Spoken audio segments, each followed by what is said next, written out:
Hello and welcome to this tutorial where I'm going to be continuing my development of a pet duck that I made a couple of weeks ago for a PEGI tutorial, where I made this duck that when you interact with it, it follows you about. So this is a good starting point for a pets kind of situation.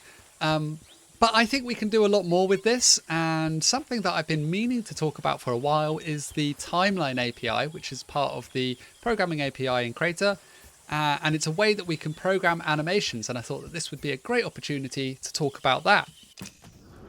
So just in case I'm catching you up on the tutorial that you haven't watched yet, this is just a voxel mesh, and then separate to this is this duck rigid body, and it's actually a jumbo football.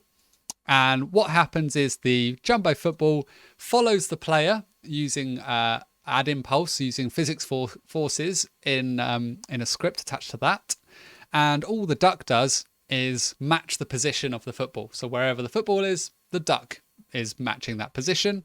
The football handles all of the different collisions and bumps into things and bounces off stuff. The duck is merely there for aesthetic purposes. So I'm just disabling the visibility of this football, and I'm replacing, well, I'm just making the duck at the position that the football's at.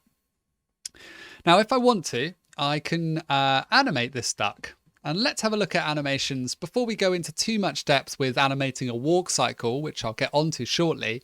Let's just look at animation or the play timeline function. So with this duck, don't worry too much about these scripts if you're not sure what they are.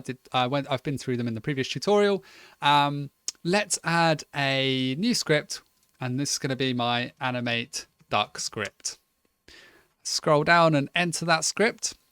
And on the init function, I'm just going to make my duck move around using the timeline API in Crayta. So to start with, we need some kind of data that is going to be used to determine what our animation is. So this needs to be in the form of some kind of Lua table, also called an array in other programming languages. And let's look at what that looks like. So I'm going to type local because it doesn't need to exist past this function. And this is going to be my duck timeline. Might just lowercase that. Duck timeline equals parentheses, open and close parentheses. And this just determines that this is going to be a table in Lua. Now, I like to add a couple of line breaks between there because when we're dealing with complex data like animations, it's nice to have lots of space around it to be able to see exactly what's going on. A timeline is essentially composed of a timestamp. So at what time this keyframe, and then a keyframe data. So a position or a rotation that needs to be happening at that time. So where does this duck need to be at 0 seconds? Where does this duck need to be at 5 seconds? Where does this duck need to be at 15 seconds? So putting that data into some kind of data structure in code. So the first keyframe, or the first frame that I need to specify, is position 0. So at 0 seconds, where does this duck need to be and what rotation does it need? So I could say put this duck at vector 0. So put this duck at position 0, the world origin, and don't rotate it. Have it set to rotation 0 as well. That's the most basic timeline. It's got one keyframe, which is at position 0. The entity will be at position 0 and the rotation will be at position 0. Let's put in another keyframe so that we can see the results of what's going to happen. And this is going to be after 5 seconds, move this duck to position vector new 0, 0, 100. So move it up 100 units after 5 seconds and don't rotate it. We'll put rotation 0 again as well. So keep things nice and clear. And that's attached to this duck. At the moment, it's just this table. So we need to actually play the data that we've got here. So play it, play the keyframe data. And the way we do that is we can write self get entity to get hold of the voxel mesh that this script is attached to. And then colon play timeline. And I'm actually going to use play timeline loop because play timeline will occur once and we might miss it because this is happening on the init function, which is at the very beginning. So we might not get over to our duck in time to see any of the results. So I'm going to do play timeline loop, and that will just loop through this animation again and again and again and again. After that, it needs an open bracket, and then it's looking for some kind of table, which we've made up here. So I'm going to put that table, the name of that table in here. The name of the table is duck timeline, or this is also called the identifier is duck timeline. So put that in there, and that means that we're hoping that we will loop this timeline that we've specified here. Let's see what happens. So there we go. There's the duck, and it's levitating. It's moving up 100 units every 5 seconds. And then when it hits that 100 units, or when it's been moving for 5 seconds, it resets and it loops the animation again and again. The cool thing about using this timeline way of doing things is that we can really easily add more keyframes and then make our animation a little bit more complex. So let's say from 5 seconds, when it gets to 5 seconds, it's at that position, rotation 0. At 10 seconds, I want to move it to position 100, 0, 100, and let's rotate it. 0, 90 degrees on the yaw, 0. Let's run that and see what happens. So that's that first animation, and now we've got another keyframe, and so it's rotating and it's moving it according to that keyframe, and then it's looping. Another cool thing we can do is, rather than play timeline loop, we could do play timeline ping pong, and that will go through the animation one way, and then it will immediately play the same animation but in reverse. Let's have a look at what that's doing. So it hits the end of the animation, and now it's going back down through the keyframes that we've specified. There we go. So that's the crux of what play timeline is and how the timeline works. Now, you don't actually have to have rotation data there if you don't want it. If you want to keep things simple, you can just have position, or if you only want to have rotational data, you can get rid of the positional data. Where you haven't included that, it will default to whatever it was last time. So for example, here it's defaulting to rotation 0 because at the start of the game, the rotation of the duck is already set to 0.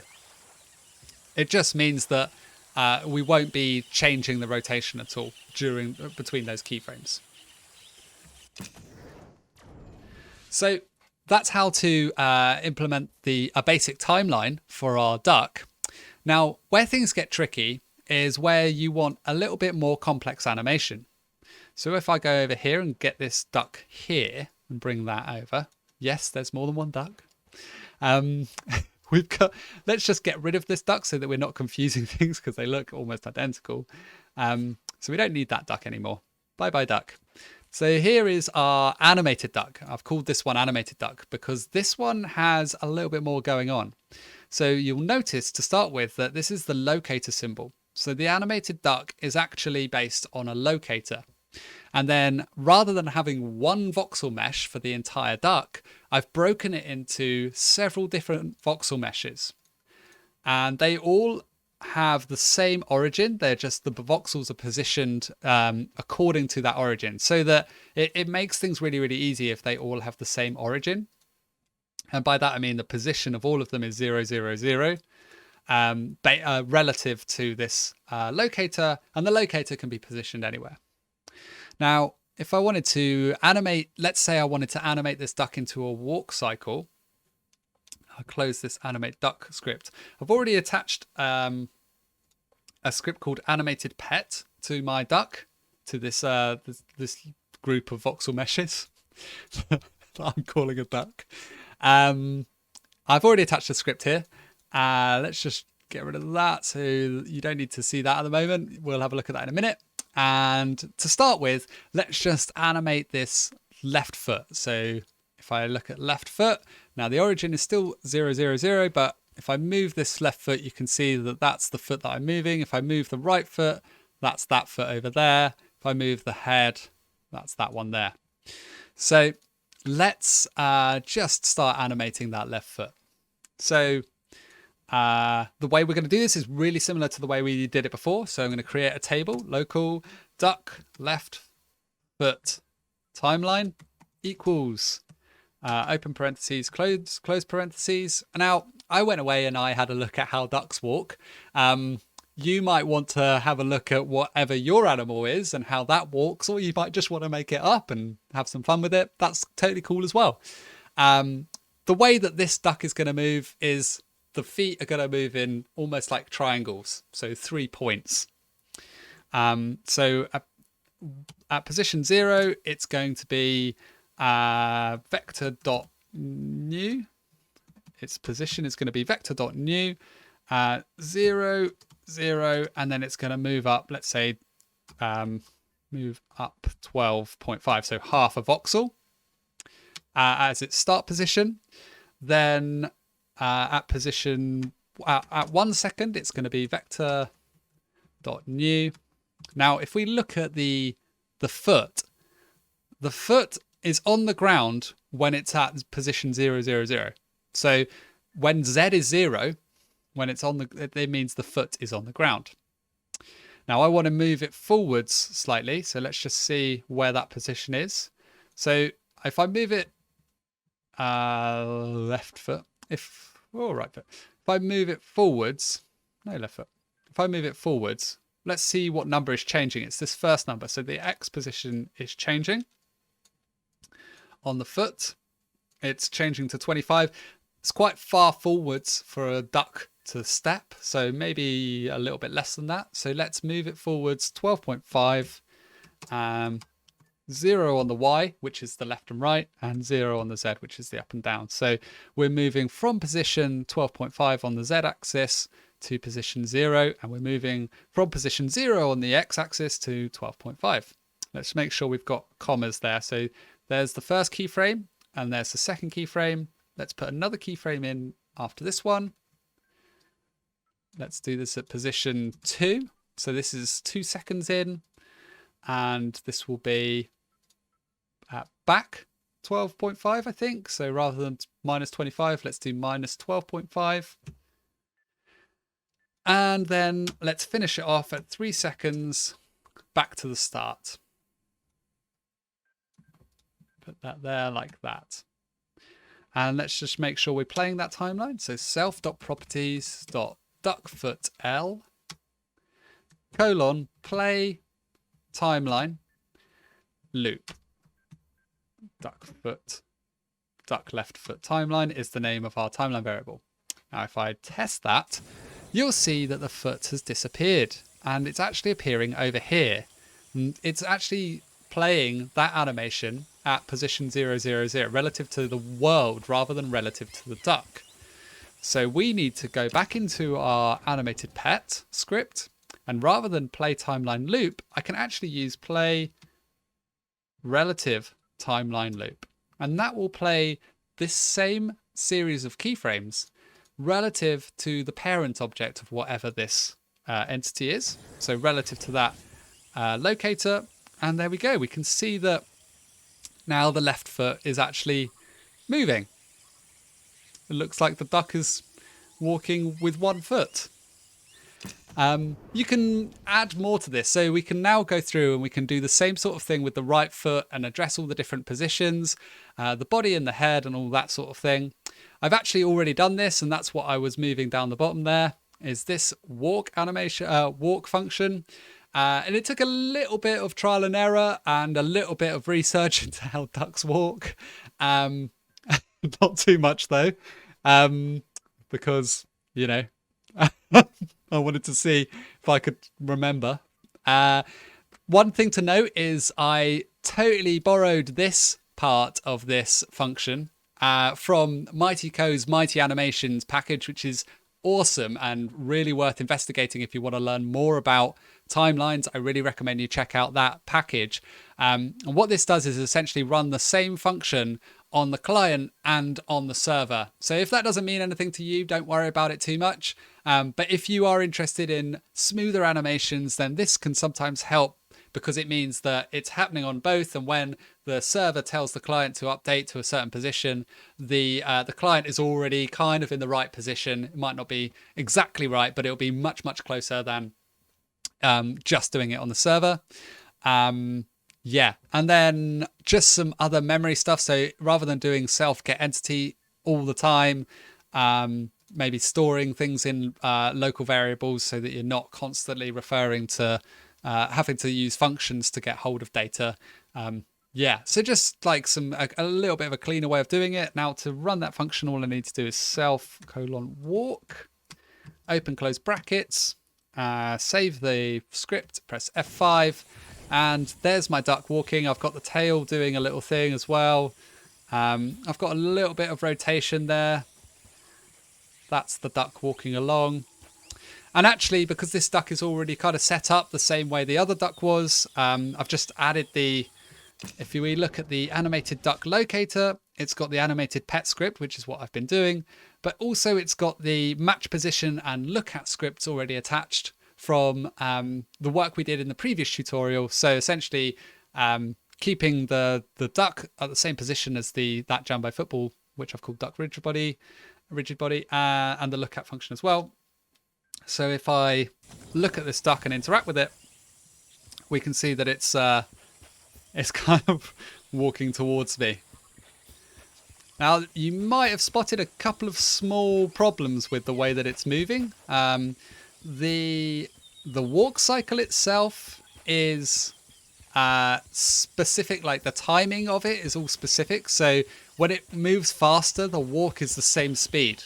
And that makes it look a bit weird. And also, if I let it go, it will eventually get to me and it will basically make me look like I'm wearing a pair of duck trousers. And so there's some small tweaks that we can do to improve this as well. But this isn't in the animated pet part. And if you're just interested in the timeline bit, then we've kind of looked at the timeline bit now. But what I will be doing is also improving this, the follow player script just a little bit. So to fix those small problems that we have there. So what I need to do is two things. One is to make sure that the velocity or the speed of my duck is constant, or it's got a maximum speed that works with my walk cycle. And the other thing that I need to do is make sure that it maintains some kind of respectful distance from my player rather than becoming a part of my player at random times.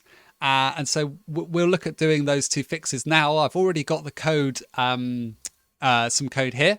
And all I'm going to be doing is just adding some fixes and thinking about what the problem is there. So the first one is, how do we get it to maintain that respectful distance?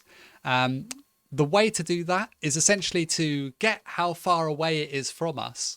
And then if it's within a certain amount, then don't add any physics forces. In fact, stop it walking towards us.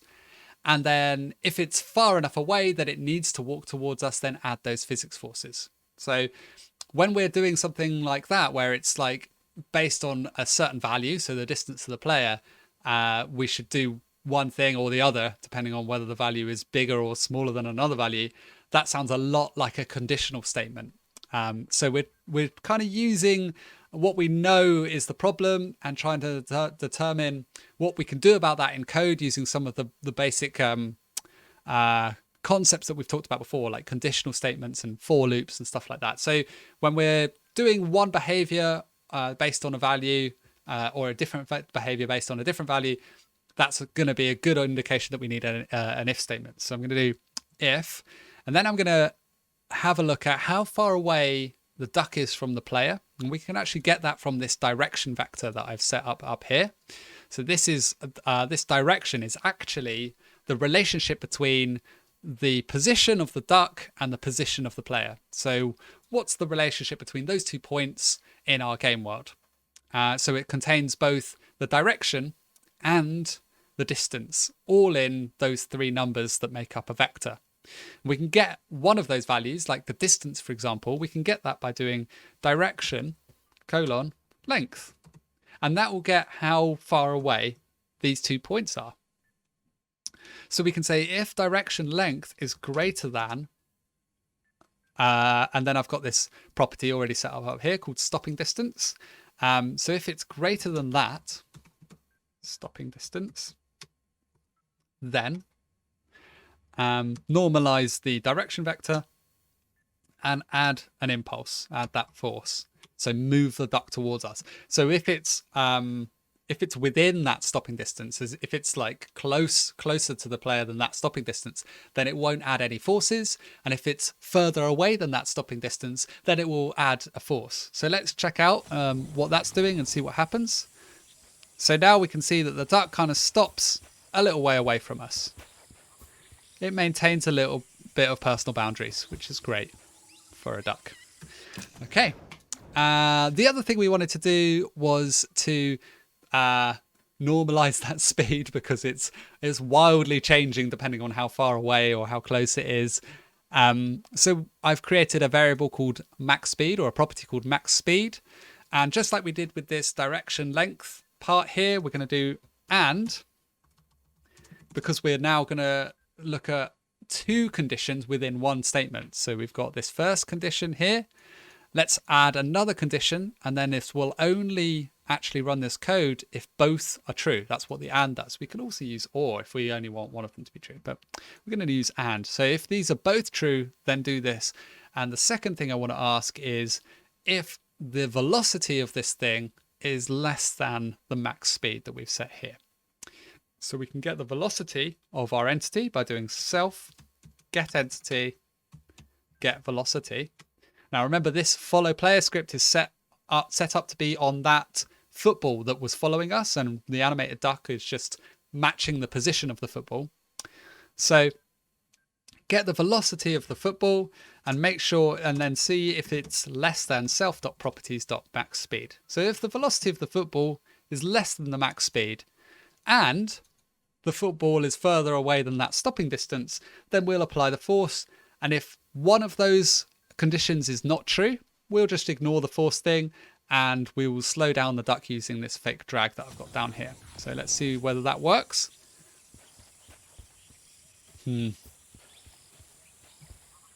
Oh, we've got an error. Oh no.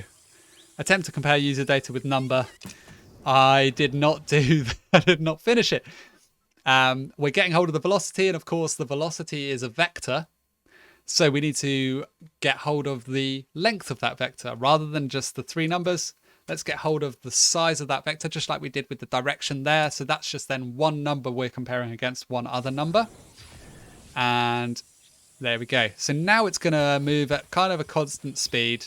No matter how far away I go, it won't just keep accelerating. It will accelerate to a certain amount of, to a certain speed, and then it will just maintain that. And it looks a lot more friendly, a lot less like it's just constantly running at me, which you'd expect from a pet.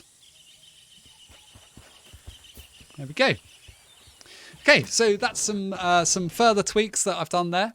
Now, this is not the be all and end all. This is just one way of doing this stuff, and mostly this tutorial was about introducing the idea of this timeline part. Now, if you wanted to extend it, you could look at maybe taking that duck and making sure that when it's moving, as in when its velocity is greater than 0, that's when you're running that walk cycle. And when it's not moving, then you're not running that walk cycle. So almost like a bit of a state machine there. I kind of I looked at doing that a little bit. I did set up an on-tick function and do that, but the main thing you want to know is that in the idle is to create like an idle function that turns off those animations. And to turn off the animations, you can do cancel timeline on any entity that's currently got a play timeline. And this won't, what's cool is this won't error if there is no timeline currently running. It just won't do anything.